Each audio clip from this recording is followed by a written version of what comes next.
강남 할배의 경제 진단, 기업 달러, 해외로 가서 안 돌아온다. 차 한 잔 내려놓고 오늘은 심각한 구조적 문제를 짚어보겠네. 한국 기업의 달러가 해외로만 나가고 있다네. 그것도 사상 최대 규모로. 한국은행 국제투자대조표를 보게 우리 기업의 해외 직접 투자 잔액이 지난 3분기 말 7069억 달러, 약 1043조 원이라네.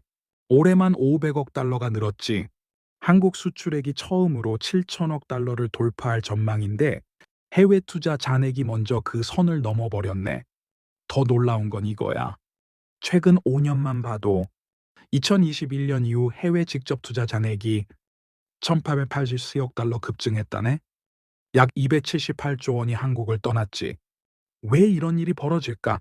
우리 기업의 해외 투자 속도가 외국인의 국내 투자보다 훨씬 빠르기 때문이네.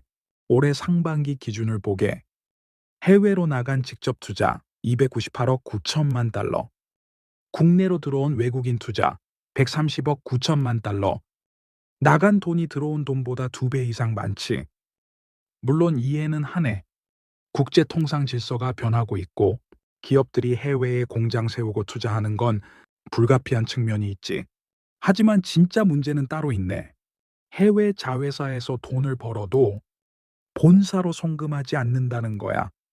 한국은행 자료를 보게 국내 기업의 해외법인 이익유보금이 3분기 말 현재 1144억 달러, 약 169조 원이라네. 해외 자회사 통장에 달러를 고스란히 쌓아두고 있지. 사상 최대 규모네. 이게 무슨 의미인가? 기업의 해외 투자 증가는 국내에서 달러 수요를 자극하고 원화값 하락으로 이어진다네.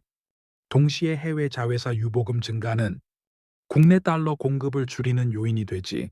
원화 추락을 막기 어려운 구조가 고착화되고 있다는 뜻이네. 여기에 하나 더, 수출 기업들이 받은 달러도 환전하지 않고 달러 예금 통장에 쌓아두고 있지. 5대 은행 기준으로 국내 기업의 달러 예금 잔액이 지난달 말 537억 4천만 달러, 5개월 새에 40억 달러 이상 늘었다네. 문제는 이 상황이 단기간에 개선되기 어렵다는 거야. 원화 값이 불안정하니 기업들이 달러를 송금하거나 환전할 이유가 없지. 데이터 센터 같은 곳에서 일부 외국 자본 유치가 되고 있지만 획기적으로 국내 투자를 늘릴 묘책은 없는 상태네. 정부도 손을 쓰려고 하네. 수출 기업 환전에 무역금융 같은 정책 자금 지원 인센티브를 제공하겠다고. 전임 정부 때는 해외 자회사의 국내 송금을 늘리면 자본 리쇼어링으로 인정해 보조금과 세제 혜택을 주겠다고 발표했지만 논의는 제자리 걸음이라네. 정리해보세.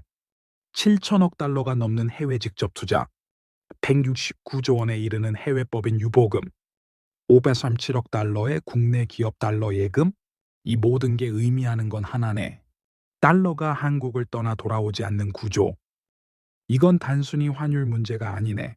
국내 투자 축소, 일자리 감소, 경제 성장 둔화로 이어지는 구조적 위기라네. 기업의 해외 진출 자체를 막을 순 없지. 하지만 해외에서 벌어들인 수익을 국내로 환류시키는 시스템은 필요하네. 실효성 있는 정책과 인센티브, 그리고 기업의 책임 있는 선택이 절실한 시점이네. 오늘 이야기가 무겁지만 현실을 직시해야 해법도 보이는 법이네.